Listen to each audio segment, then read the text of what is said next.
Mirador, la plus grande habitacle de la pluralité des opinions. Mirador, le grand safari de l'investigation journalistique. Mamadou Ouri Diallo. Transition militaire en Guinée, on en parle encore, un coup d'état militaire qui s'apparente à un mandat électif. Ça pose un problème, c'est la réponse certes diplomatique mais suffisamment éloquente du président de la commission de la CEDEAO aux 3 ans de transition entérinée en Guinée, Jean-Claude Kassibrou, qui répondait la semaine dernière à nos confrères de Africa 24, estime d'ailleurs que, citation, les meilleures transitions, c'est les transitions les plus courtes possibles. Et le diplomate ivoirien de tirer sur la corde en ces termes, une transition qui est issue d'un coup d'état militaire, ce n'est pas un mandat électif et la junte militaire guinéenne en a donc pour sa réponse qui sonne comme une fin de non-recevoir martelée par le responsable administratif de la CEDEAO. Une sortie qui sonne déjà une indication de la réponse du prochain sommet de la conférence des chefs d'État de l'organisation sous-régionale. Une réponse que l'on présume plus ferme et éventuellement non sans conséquences pour la transition guinéenne puisqu'il faut entrevoir des crises d'ordre financier. Alors, en attendant ce sommet à venir, pose la question Talibé, quel assouplement le CNRD pourrait-il imprimer, assouplissement j'allais dire, le CNRD pourrait-il imprimer à la durée de 36 mois votée par le Conseil national de la transition? La question est posée. Talibé Bari, vous avez donc parcouru un peu, si vous voulez, cette réaction de Kassibrou. Cette réaction, on apprend qu'elle est intervenu la semaine dernière et selon nos informations dans les heures qui ont suivi, en tout cas l'annonce des 36 mois, donc mercredi 11 mai dernier, par le CNT comme étant la durée de la transition en Guinée. Et vous le savez, la CEDEAO fait face à 3 transitions militaires en Afrique dans la sous-région, ouais. Le Mali, le Burkina et la Guinée. Donc, quand on sait que la question de la durée de la transition, c'est mieux en un sujet de crise en Guinée, depuis l'annonce déjà de la proposition de 39 mois par le colonel, et ensuite la résolution prise par le CNT le 11 mai dernier, quand une telle déclaration est faite, on le sent qu'elle s'adresse autant au Mali, au Burkina, mais davantage à la Guinée, dont c'est le dernier pays parmi les 3 à avoir soulevé et en tout cas officialisé à travers le CNT cette durée de la transition. Donc Jean-Claude Brou, en tout cas, est clair là-dessus comme vous l'avez rappelé. Pour lui, une transition, celle qui réussit, celle qui a la chance justement de favoriser le retour à l'ordre constitutionnel dans les délais raisonnables, c'est cette transition-là qui est la meilleure et la bonne. Qui est la meilleure. Parce qu'il dit un coup d'état militaire qui s'apparente à un mandat électif, ça pose un problème. Bien. Et si vous faites les 8 mois de transition actuelle, plus les 36 proposés par le CNT, vous avoisinez pratiquement 4 ans de transition. Presque un mandat. Dans certains pays comme, au Ghana, par exemple. Le Ghana, comme les États-Unis. Ouais. Et je crois bien comme la Sierra Leone, si je ne me trompe.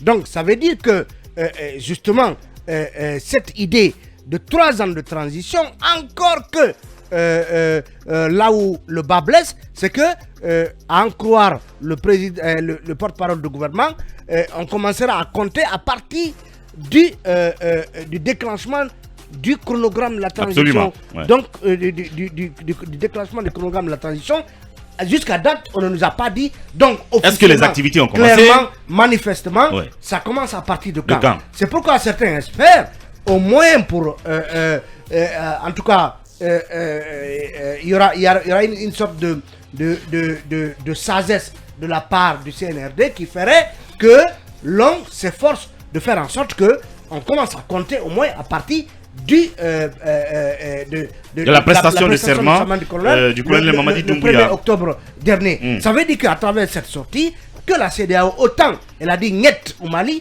autant elle a dit net au Burkina par rapport à la durée de la transition, la Guinée devrait officiellement recevoir le même niet, en tout cas à l'occasion du prochain sommet de la CEDEAO dont on dit qu'il a été reporté. Et manifestement, ça veut dire que le colonel en tout cas, et son CNRD, sont désormais entre plusieurs feux, pour ne pas dire entre deux feux. Une contestation interne de cette transition et un rejet officiel probable de ces 36 mois à l'occasion du prochain sommet des chefs d'État de la CEDEAO. Koumba Diallo, est-ce que ça veut dire que le CNRD ne regarde pas autour de lui, on ne prend pas exemple, on ne prévient pas d'éventuels problèmes, d'éventuelles crises, à regarder le Mali qui allait dans la même lancée, qui a voulu 5 ans, après il y a eu la crise financière, qui se ressent aujourd'hui sur l'économie malienne, même si cela ne se dit pas,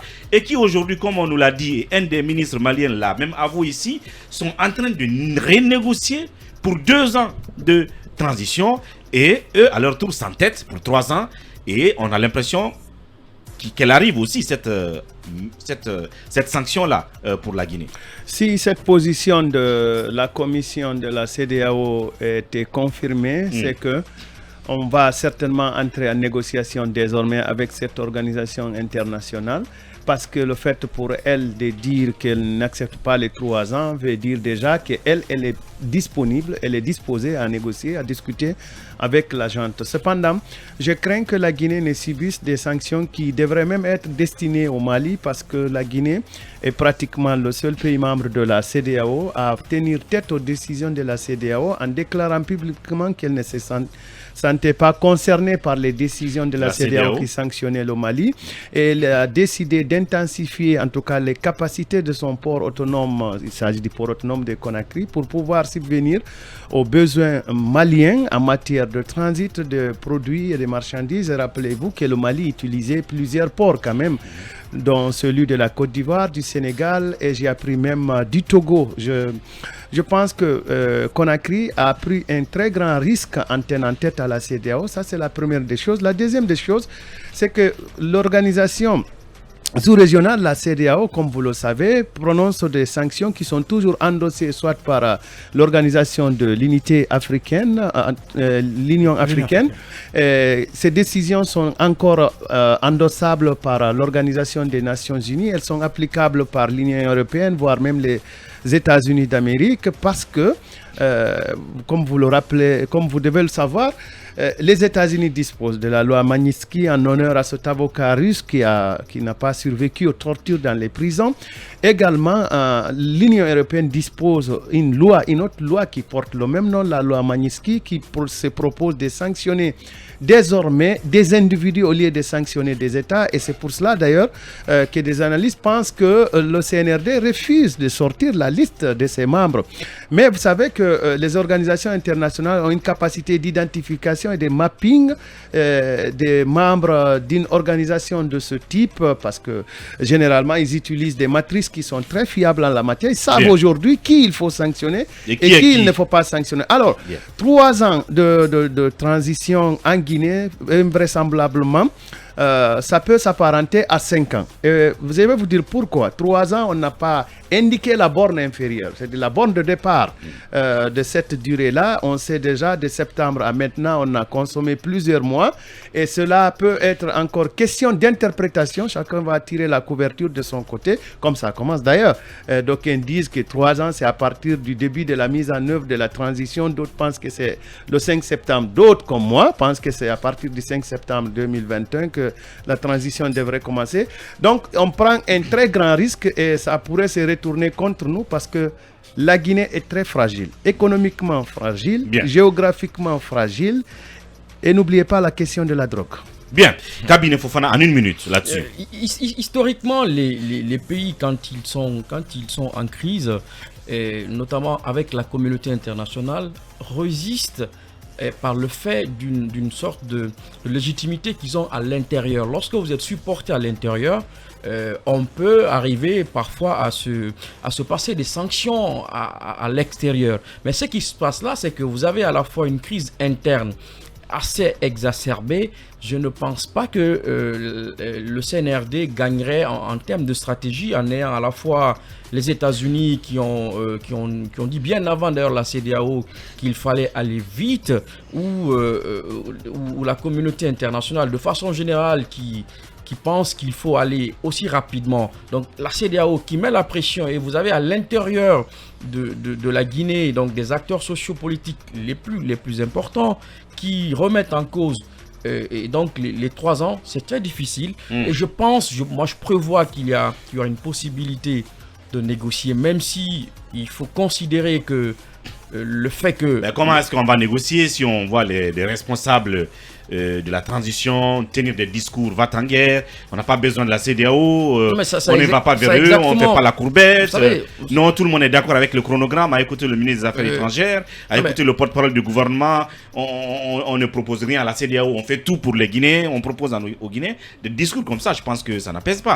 Bref, on va rapidement aller en pause, cabinet Fofana, puis derrière nous revenons pour continuer cette analyse.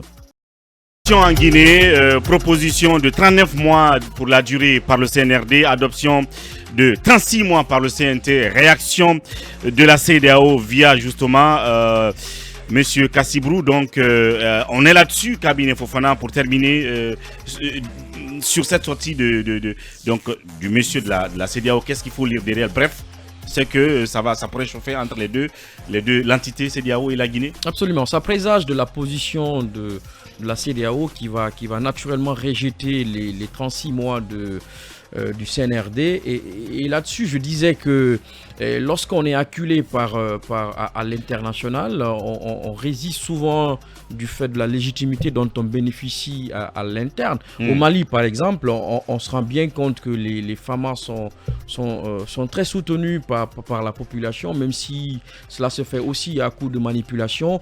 Chez nous, c'est un peu différent. Vous avez ici une classe politique plus ou moins mieux organisée avec les acteurs politiques, les acteurs sociaux plutôt. Lorsque vous avez à la fois la pression internationale, une pression interne, c'est difficile de résister parce que ceci est difficile parce qu'on ne vit pas en autarcie. Et je pense que c'est une erreur stratégique de penser qu'on peut donc se défaire de toutes ces deux pressions-là et arguer le souverainisme ou je ne sais quel autre relais qu'on utiliserait pour justifier donc des 36 mois, parce que de mon point de vue, il est aujourd'hui important que le CNRD se remettre en cause et qu'il fasse dans l'objectivité. Et peut-être dans l'humilité aussi. Et dans l'humilité, mais surtout dans le réalisme. Il faut être réaliste. Ouais. Il faut être réaliste. Je crois que l'on est fort que de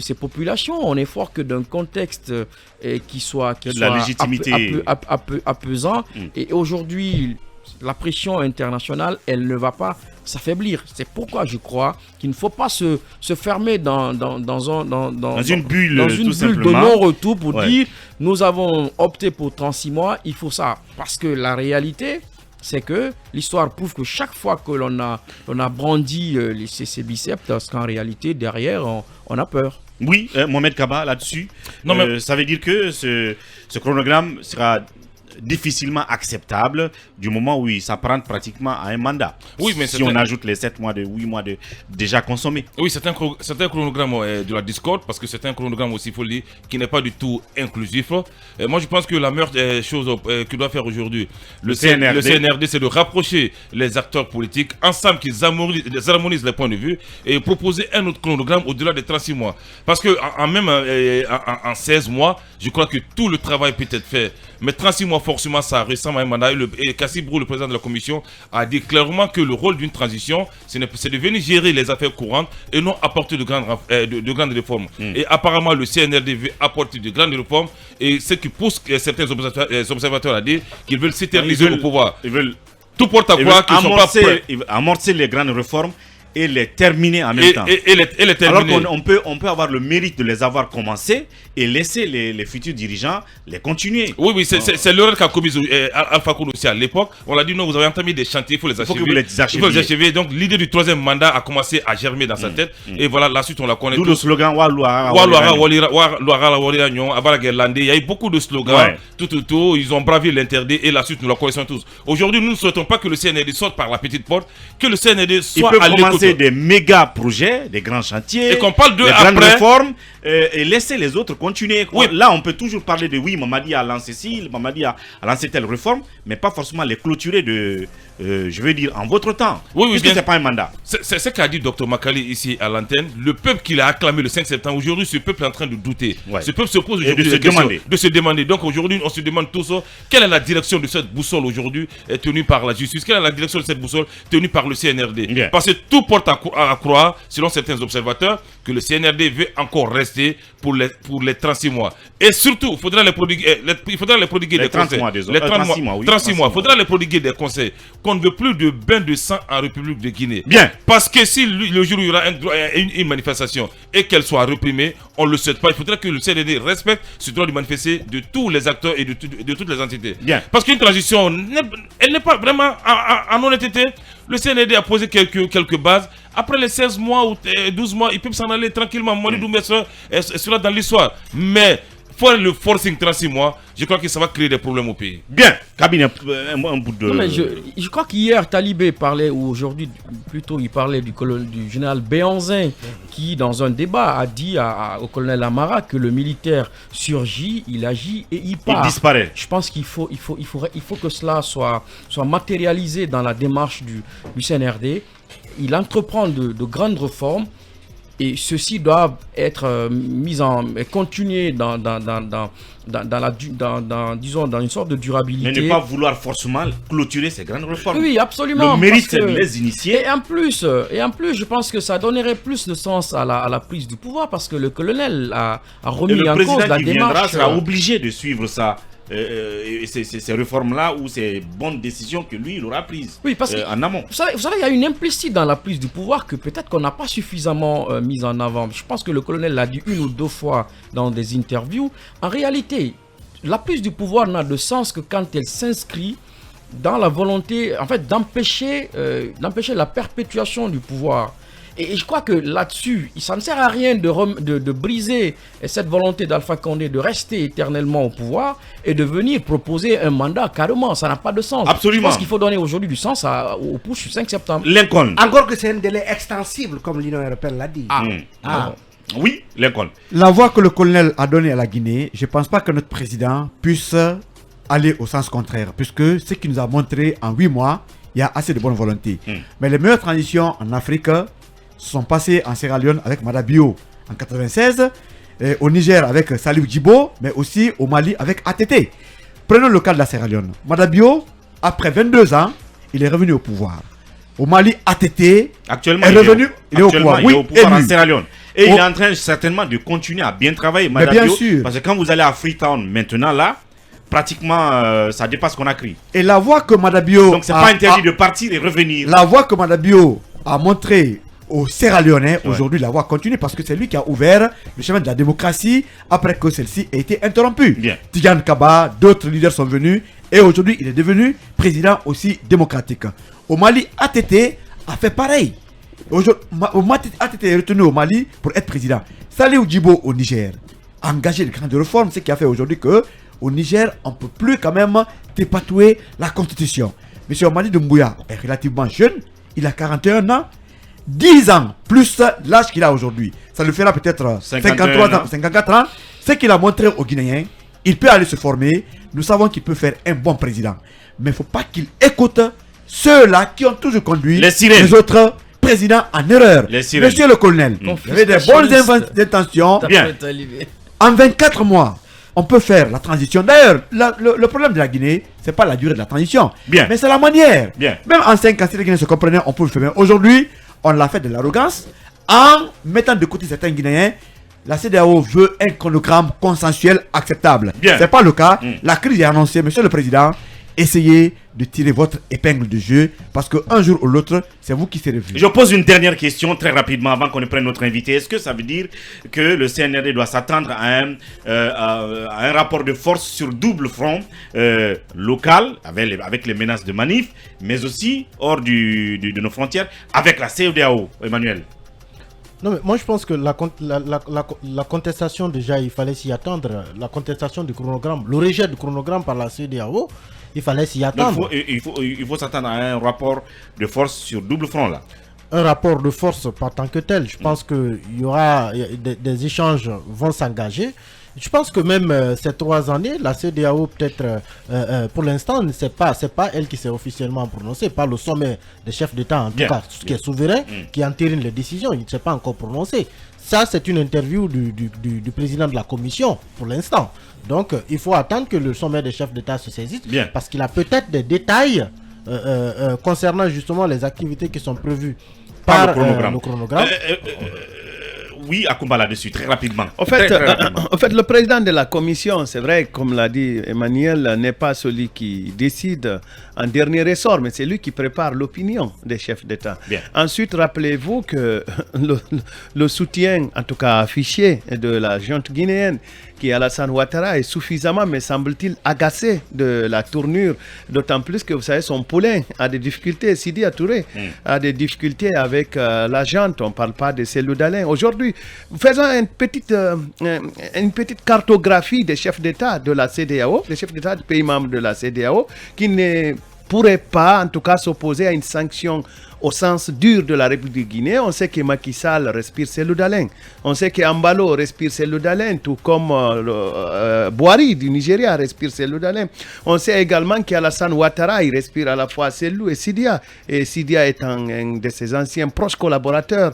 Aujourd'hui, le Togolais qui semble être disponible à faire la médiation au Mali, on sait bien qu'il protège Tibou Camara. Personne ne peut l'ignorer. Aujourd'hui, on sait que Tibou est dans des difficultés. On parlait au départ de son jeune frère Marwan qui a encore quelques ennuis. Quel est le chef d'État aujourd'hui de la sous-région? Je n'ai pas parlé de Madabio parce que vous savez ce que vous savez. Madabio peut avoir même des liens guinéens. Alors, aujourd'hui, il est difficile de trouver un chef d'État de la CEDEAO qui lèverait le doigt et dire je soutiens la junte guinéenne comme l'aurait fait peut-être le Togolais Gnassingbé pour soutenir un tant soit peu la junte malienne qui est en train de revenir sur certaines de ses décisions pour prendre peut-être une direction appréciable par la communauté internationale. Aujourd'hui, le problème c'est quoi? C'est que nous voilons le visage sur une situation assez claire. Mamadi Doumbouya lui-même, sa prise du pouvoir est une révolution en Guinée, à la fois une révolution culturelle que je peux classer dans le cadre de la tradition du Mandin. C'est une révolution d'autant plus que c'est un jeune, son âge. On me dira que c'est qu'on n'avait pas son âge quand il prenait le pouvoir par les urnes. Mais je sais qu'une chose, c'est que c'est une révolution parce que Mamadi, il est vu comme un jeune, il est vu comme étant le symbole de la jeunesse. Donc son échec ne donnerait pas honneur, en tout cas à sa génération. Troisièmement, Mamadi a pris le pouvoir contre quelqu'un qui est venu de la même région que lui. Permettez-moi de ne pas m'avancer très loin sur la logique. Mais ce qui est clair, c'est qu'aujourd'hui, il a pratiquement déçu parce que regardez son entourage, c'est peut-être sa ville ou peut-être un peu la ville d'à côté. Quelqu'un m'interpellait avant-hier pour me faire une lecture. Non, les chômeurs. Les chômeurs de la diaspora. Pour conclure. Je conclue rapidement. Oui. Quelqu'un m'interpellait avant-hier pour me dire, mais Akoumba, que le pouvoir de Mamadi dise qu'il est contre les libertés publiques, ça te surprend? J'ai dit oui, ça me surprend. Il dit non, je comprends que tu n'es pas encore analyste. J'ai dit et pourquoi? Il dit, ben regarde son entourage. Bien. Regarde son entourage. Quel est le niveau de son entourage direct? Quel est le passif de son entourage direct? Et puis il va jusqu'à me dire, sans vouloir stigmatiser, mais tu n'as que Farana autour de lui. Et j'ai rigolé. Et je trouve qu'il n'a pas tort. En tout cas, pendant que la junte malienne qui voulait 5 ans est en train de mettre de l'eau dans son vin, est-ce que celle guinéenne devrait mettre de la liqueur dans le sien? C'est la question que l'on se pose ou que quelqu'un a posé tantôt en off. L'avenir nous édifiera là-dessus. Le temps pour nous de prendre notre invité du jour.